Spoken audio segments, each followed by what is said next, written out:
Pakistani army ने अभी हाल ही में व्हाट्सएप को बाय बोल दिया है और एक्चुअली ये शिफ्ट जो है कि क्या पाकिस्तान का व्हाट्सएप से भरोसा क्यों खत्म हो रहा है। आज हम फैक्ट्स और एनालिसिस के बेसिस पे समझेंगे कि पाकिस्तानी आर्मी ने व्हाट्सएप से वीचैट का ये कदम क्यों बढ़ाया। कहानी यहाँ पे खत्म नहीं होती क्योंकि पाकिस्तान और चाइना की स्ट्रेटेजिक पार्टनरशिप कई सालों से चल रही है। सिर्फ पाकिस्तान ही नहीं, पूरी दुनिया में डिजिटल सॉवरेनिटी की तरफ एक बढ़ाव देखने को मिला है। अमेरिका जैसी कंट्री जो है वो बेसिकली टेक्नोलॉजी में अपग्रेडेशन, इंक्रिप्शन को और बेटर करती जा रही है।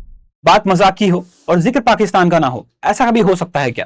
जी हां, इसलिए मैं ये ऐसा चीज बोल रहा हूं क्योंकि पाकिस्तानी आर्मी ने अभी हाल ही में व्हाट्सएप को बाय बोल दिया है और एक्चुअली ये शिफ्ट जो है उनकी चाइनीज ऐप की तरफ जा रही है जिसका नाम है वीचैट। एक मैसेजिंग ऐप बंद होने की बात आपको शायद ही छोटी लगे, बट अगर आप सिक्योरिटी एक्सपर्ट के नजरिए से इसको देखोगे तो ये एक बड़ी स्ट्रेटेजिक शिफ्ट है। कुछ सवाल है जो आपके जहन में उबलने चाहिए, बाहर आने चाहिए, वो ये है कि क्या पाकिस्तान का व्हाट्सएप से भरोसा क्यों खत्म हो रहा है, पहला सवाल। दूसरा बहुत इंपॉर्टेंट सवाल जो आपके जहन में आना चाहिए वो ये है कि क्या ये साइबर सिक्योरिटी का डायमेंशन है। तीसरा बहुत इंपॉर्टेंट सवाल वो जो आना चाहिए कि क्या ये चाइना की तरफ जो मूव है ये स्ट्रैटेजिक है या फिर ये नॉर्मल मूव है।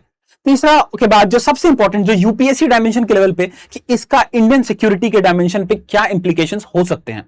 नमस्कार everyone, my name is Avneesh और आज हम फैक्ट्स और एनालिसिस के बेसिस पे समझेंगे कि पाकिस्तानी आर्मी ने व्हाट्सएप से वीचैट का ये कदम क्यों बढ़ाया।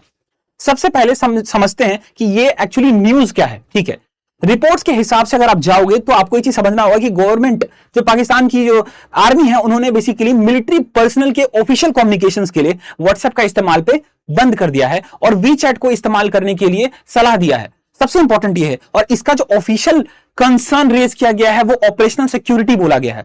मतलब मिलिट्री कम्युनिकेशंस में इंफॉर्मेशन लीक होना कितना बड़ी चीज हो जाती है, ये एक कंसर्न का चीज देखा गया, चाहे वो इंडिया हो चाहे वो पाकिस्तान हो। आज के दिन जो वॉरफेयर है वो बेसिकली सिर्फ और सिर्फ बॉर्डर के वॉरफेयर नहीं बचे हैं। आज के दिन जो वॉरफेयर है वो बेसिकली बॉर्डर के वॉरफेयर नहीं, जबकि actually data, communication, cyber domain का वॉरफेयर बन चुका है। तो बैटलफील्ड अब हर जगह पे हो रखा है, सिर्फ सरहद पे बैटलफील्ड नहीं है। ये बहुत इंपॉर्टेंट है। छोटा सा बहुत इंपॉर्टेंट चीज है जो अगर आप देखोगे हमें ये शिफ्ट समझने के लिए व्हाट्सएप और मेटा को व्हाट्सएप और वीचैट को समझने की जरूरत है। व्हाट्सएप बेसिकली एक इंस्टेंट मैसेजिंग, वॉइस और वीडियो कॉल ऐप है जो basically America based Meta platform का ऐप है। जबकि अभी अगर आप देखोगे एक्टिव यूजर्स के लेवल पे जाऊं तो 2.5 से 3 बिलियन ग्लोबल यूजर्स हैं उसके मंथली।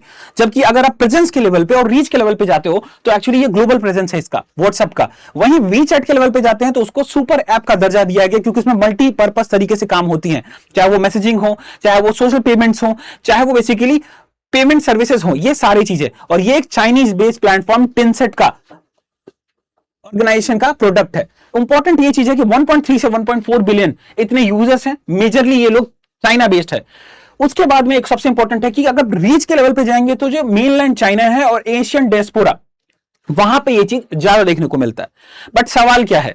सवाल ये है, कहानी यहां पे खत्म नहीं होती क्योंकि पाकिस्तान और चाइना की स्ट्रेटेजिक पार्टनरशिप कई सालों से चल रही है। अभी कुछ ही दिन पहले न्यूज आई थी कि किस तरीके से हॉट्जर्स और बहुत सारे जो मिलिट्री इक्विपमेंट्स हैं उनका फेर फेल बदल जो चाइना और पाकिस्तान के बीच में हुआ वो काफी सुर्खियां बटोर रहा था। इससे ज्यादा important China Pakistan economic corridor जो एक्चुअली यूपीएससी पर्सपेक्टिव के लिए भी बहुत इंपॉर्टेंट हो जाता है।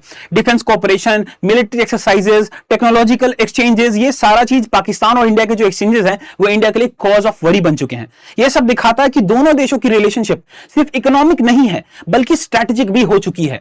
ऐसे में कम्युनिकेशन इकोसिस्टम का चाइनीज प्लेटफॉर्म पे डिपेंडेंस या शिफ्ट होना एक एक्सपर्ट के नजरिए से देखेंगे तो वो एक नेचुरल एक्सटेंशन की तरह माना जा रहा है। ये इंपॉर्टेंट है, यानी डिफेंस के बाद डिजिटल इंफ्रास्ट्रक्चर में भी डिपेंडेंसी बढ़ रही है पाकिस्तान की। ये इंपॉर्टेंट है। इस तरीके से आपको न्यूज को देखना है क्योंकि न्यूज जिस तरीके से दिखाया जा रहा है उसमें व्यूज का एलिमेंट डालना ही जरूरी है। सवाल यह है, वीचैट के बारे में जस्ट मैंने बताया कि यह सिर्फ एक मैसेजिंग ऐप नहीं है, इसके अंदर में आपको बहुत सारी सर्विसेज मिलती है, जैसे मैसेजिंग हो गई, वीडियो कॉल्स हो गई, पेमेंट सर्विसेज हो गई, लेकिन इसी के साथ एक डिबेट भी एसोसिएटेड है। डिबेट क्या है?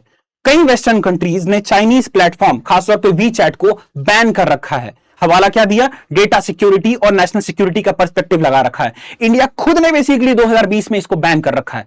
इस वजह से वीचैट के जियोपॉलिटिकल डिस्कशंस हर जगह हैं कि किस तरीके से वीचैट का इस्तेमाल हो रही है या फिर चाइना इनडायरेक्ट तरीके से करवा रही है। पाकिस्तान का यह डिसीजन डिबेट इंटरेस्टिंग बना देता है आज के दिन में। अब इंटरेस्टिंग है, सवाल एक और आता है दिमाग में कि इंडिया के लिए यह चीज किस लिए सिग्निफिकेंट है। सबसे पहला एंगल है साइबर सिक्योरिटी, सबसे पहला, ये बहुत इंपॉर्टेंट है।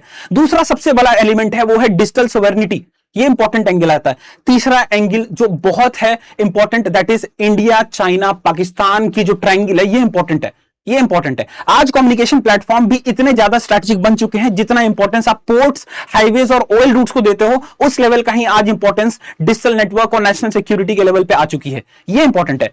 सिर्फ पाकिस्तान ही नहीं, पूरी दुनिया में डिजिटल सोवरेनिटी की तरफ एक बढ़ाव देखने को मिला है। अमेरिका जैसी कंट्री जो है वो बेसिकली टेक्नोलॉजी में अपग्रेडेशन, इंक्रिप्शन को और बेटर करती जा रही है। अगर आप यूरोप कंट्रीज में जाओगे तो वहां पे जीडीपीआर लॉ है, जहां पे डेटा प्रोटेक्शन लॉ इतने मजबूत किए गए हैं, स्ट्रिंजेंट किए गए हैं, ताकि एक्चुअली कोई भी चीज जो है वो इन्फ्रिंज ना किया जाए।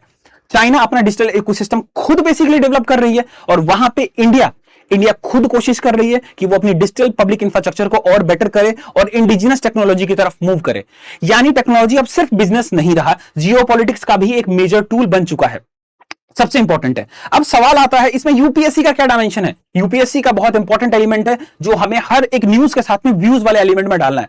अगर आप यूपीएससी एस्पिरेंट हो तो सबसे इंपॉर्टेंट यह है कि आपको ये चीज समझना है कि इंटरनेशनल रिलेशंस के लेवल पे India China relationship, India Pakistan relationship, हमारे बायलैटरल रिलेशनशिप के टॉपिक के अंदर में ये कंपोनेंट एक इंपॉर्टेंट कंपोनेंट होता है। दूसरा इंपॉर्टेंट ये चीज है कि जहां पे जीएस पेपर 3 में इंटरनल सिक्योरिटी आप पढ़ते हो, वहां पे क्रिटिकल इंफॉर्मेशन इंफ्रास्ट्रक्चर के बारे में आपको पढ़ना है, इमर्जिंग टेक्नोलॉजी के बारे में पढ़ना है, वहां पे ये चीज बहुत इंपॉर्टेंट है। यूपीएससी आपको इंटरव्यू के लेवल पे भी आपसे ये सवाल जवाब पूछ सकती है कि क्यों हमें फॉरेन कम्युनिकेशन प्लेटफॉर्म पे डिपेंडेंट नहीं रहना चाहिए और गवर्नमेंट को क्यों इंडिजिनस प्लेटफॉर्म क्रिएट करने चाहिए। इस पे आपके राय मशवरे मांगे जा सकते हैं। एक बहुत इंपॉर्टेंट ये भी चीज है, अगर आप देखोगे रॉ और एनटीआरओ, जिनका जिक्र पाकिस्तानी आर्मी ने किया कि किस तरीके से वो स्पाई का एक्टिविटी कर रहे हैं, आपको यूपीएससी पर्सपेक्टिव से पता होना चाहिए कि रॉ क्या है एग्जैक्टली और एनटीआरओ क्या है। रॉ stand for research and analysis wing, जहां पे NTRO stand for national technical research organisation. पहले एनटीआरओ का नाम एनटीएफओ था, नेशनल टेक्निकल फैसिलिटीज ऑर्गेनाइजेशन। रॉ का मेन काम एक्सटर्नल इंटेलिजेंस के अराउंड में है, कोवर्ट ऑपरेशंस के अराउंड में है और ह्यूमन इंटेलिजेंस के अराउंड में है, जबकि एनटीआरओ का इंटेलिजेंस खासतौर पे technical, signal, cyber, imagery intelligence के अराउंड में है। एस्टेब्लिशमेंट बहुत इंपॉर्टेंट है। रॉ का जन्म 1968 में हुआ है, post China and India Pakistan war of 1962 and 1965, जबकि एनटीआरओ कारगिल रिव्यू कमेटी की रिकमेंडेशन 1999 से इसको बनाया गया 2004 में। पेरेंट बॉडी के लेवल पे आप जाते हैं तो सेंट्रल कैबिनेट सेक्रेटरीट में इसकी रिपोर्टिंग होती है, जबकि एक्चुअली पेरेंट बॉडी अगर एनटीआरओ के लेवल पे जाएंगे तो पीएमओ ऑफिस जो है वो उसको देखती है। हेड के लेवल पे जाते हैं तो सिक्योरिटी जो होते हैं रिसर्च के अराउंड में वो आरओ को हेड करते हैं, जबकि एनटीआरओ के हेड जो है वो चेयरमैन एनटीआरओ होते हैं।